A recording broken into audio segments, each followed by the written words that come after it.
बिस्मिल्लाहिर्रहमानिर्रहीम जी, अस्सलाम वालेकुम। मैं हूं मारिया अली, आप देख रहे हैं मेरा चैनल। टिकटॉकर आयशा अकरम ने फौहश वीडियोस वायरल करना जी शुरू कर दी हैं। पुराने दोस्त रैम्बो के बाद अब नया क्राइम पार्टनर कौन है, किसके साथ मिलकर ये गंदा मकरू किस्म का धंधा किया जा रहा है। इससे पहले भी एक गंदा गलीज धंधा किया गया था, जिसके बाद पूरे पाकिस्तान की जगह हसाई हुई थी और पूरे पाकिस्तान को बदनाम करने की एक साजिश रचाई गई थी सिर्फ और सिर्फ चंद पैसों के लिए। अब ऐसी वीडियोस का ही ट्रेंड है जी। मीनारे पाकिस्तान केस की आयशा प्राइवेट मोबाइल शो के कितने पैसे लेती है, एक शो मुरतब करती हैं अपने कमरे में और उसके बाद जो है वो वीडियोस वायरल करवाई जाती है, उसके बाद वो वीडियोस को बेचा जाता है।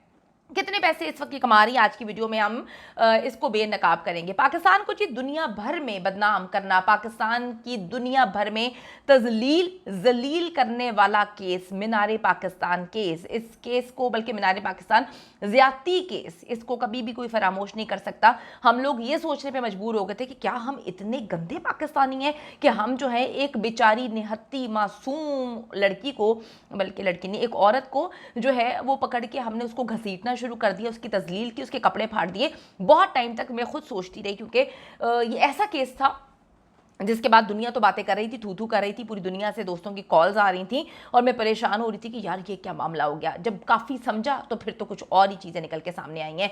तो जी मीनारे पाकिस्तान ज्यादती केस में आयशा जो खातून थी, आयशा अकरम के लिए ये सोने की कान जो है वो बन गया, सोने की चिड़िया साबित हुआ था ये केस। सस्ती शोहरत हासिल करने के बाद अब आयशा ने अपना जो असल रंग है दिखाना फिर से शुरू कर दिया है। एक के बाद एक शर्मनाक किस्म की वीडियोस जो हैं वो वायरल कर रही हैं और ये एक नया गंदा धंधा शुरू हो चुका है। पहले सोशल मीडिया पे ये गंद नहीं होता था, पहले किसी और तरीके से गलाजत होती थी, लेकिन जी अब जब से ये टिकटॉक आया है, सोशल मीडिया का दौर आया है, वहाँ पर लोगों को अट्रैक्ट करके उनको जो है प्राइवेट शोज़ दिखाए जाते हैं, मोबाइल्स में उनके साथ चैट की जाती है, वाहियात चैट की जाती है, उसके अलग पैसे होते हैं। फिर अगर मुलाकात करनी होती है इसके अलग पैसे होते हैं। तो मैं फिर ये बात कहूँगी कि जो ख़वातीन अच्छे तरीके से, साफ़ सुथरे तरीके से घर में बैठ के इज़्ज़तदार तरीके से रोज़ी कमा रही हैं इन सोशल मीडिया प्लेटफॉर्म से, उन बेचारियों का क्या कसूर है। ये जो गंदे अंडे हैं, इस खातून ने तो खैर पाकिस्तान को बदनाम करने में कोई कसर नहीं छोड़ी थी। अब ये खातून जो है वो आराम से बैठ के इस तरह की शर्मनाक वीडियोस बना रही है और वायरल कर रही है। इसको कोई अपनी इज्जत का ख्याल नहीं। जब आप अपनी इज्जत बेच देते हैं फिर आपको क्या ख्याल होता है। एक के बाद ये एक शर्मनाक वीडियो जी इस वक्त वायरल कर रही हैं और ख़ुद वायरल कर रही हैं, इसके बाद आगे से कोई जवाब भी नहीं देती। 8 मिनट की एक वीडियो वायरल हुई थी, इंतहाई गंदी गलीज वीडियो, और वो वीडियो वायरल करने का मकसद सिर्फ ये था कि हम ये वाली जो है फैसिलिटीज़ भी प्रोवाइड करते हैं। जो काम पहले छुप छुप के किया जाता था, अब जी सोशल मीडिया के थ्रू जो है पब्लिक के सामने दुनिया को दिखाने के लिए आराम से किया जा रहा है। क्लाइंट से जी ऑनलाइन रकम वसूल करके उन्हें नाजेबा हरकत करते हुए मोबाइल पर ही प्राइवेट शो दिखाया जाता है। आप लोग कहते हैं जी वीडियोस नहीं मिलती, आपको चैनल को सब्सक्राइब करना पड़ेगा। चैनल को सब्सक्राइब कर लें, बेल के आइकन पे क्लिक करें ताकि सारी वीडियोस की नोटिफिकेशन आते रहें। तो ये एक नया इस वक्त कारोबार शुरू हुआ है सोशल मीडिया के थ्रू, जो टिकटॉक पर इन्होंने री एंट्री करनी थी। इनकी इससे पहले भी काफ़ी वीडियोज़ आ चुकी हैं। आपको बताती चलूँ कि जब मीनारे पाकिस्तान का केस हुआ था तो इकरारुल हसन सैयद साहब और यासिर शामी साहब भी वहाँ पर गए थे। हम सबको, किसी को भी नहीं पता था कि क्या मामला हैं, और मुलाकात हुई थी, वीडियो वगैरह बनाई थी। जब मामला होते कोई इतना बड़ा गंदा धंधा तो नहीं कर सकता ना, इतना मकरू के पाकिस्तान की बदनामी हो। लेकिन बाद में पता चला कि जी ये खातून थी, इन्होंने खुद ये सब कुछ किया था।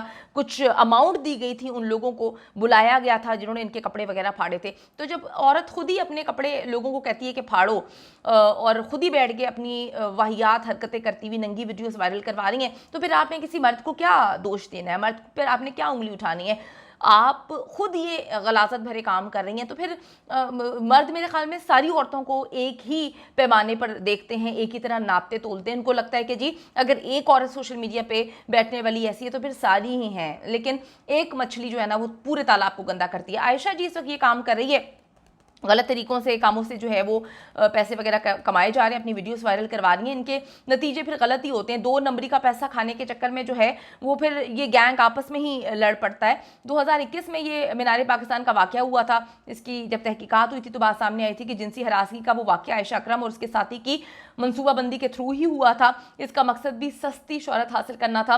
अब ये कराची शिफ्ट हो गई, एक बार फिर से इसने री एंट्री करनी है सोशल मीडिया पर, टिकटॉक पर। तो इसने एक बार फिर से अपनी 8 मिनट की गंदी गलाजत भरी वीडियो जो है वो वायरल करवाई है, जिसके बाद ये बताने का मकसद ये है कि हम ये वाली फैसिलिटीज़ भी देते हैं आप लोगों को।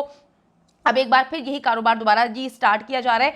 मेहनत और इज्जत से जो लड़कियां घर बैठ के कमा रही हैं, मैं खुदा के लिए कहती हूँ कि आप लोग ऐसी वैशी हरकतें जो सोशल मीडिया पे आके कर रहे हैं मत करें। आपने तो पहले भी अपने कारोबार चलाने थे, अभी भी चलाने हैं, तो आप क्यों लोगों की जो है रिस्क हलाल की रोजी पर लात मार रहे हैं? तो शर्म का मकाम है। अपनी वीडियोस ये हो चाहे अलीजा हो, ये अपनी वीडियोस खुद वायरल करवा रही हैं और उसके बाद जो है लोगों से सिंपैथी वोट के चक्कर में पकड़ के वो सियासत में हम कहते थे कि गंदगी होती थी कि जी फलां को करवा दिया, ये करवा दिया, ढींग करवा दिया, सिंपैथी वोट हासिल कर लिया। लेकिन अब यहाँ पे तो ऐसा है कि जी अपनी ही नंगी वीडियोस खुद ही गलाजत करते हुए वीडियो वायरल करवा दी और उसके बाद आराम से बैठ के दो टसूए बहाए, रोना पिटना है और उसके बाद जो है लोगों की जो है व्यूज आप लोग आसमान पे पहुंचा देते हैं। तो बस क्या करें जी, ठरक की दुनिया है, ठरकियों की भरमार है और हमारी खवातीन अब क्या करें, उनको कौन समझाए। इज्जत से बढ़कर कोई चीज़ नहीं है, याद रखिएगा।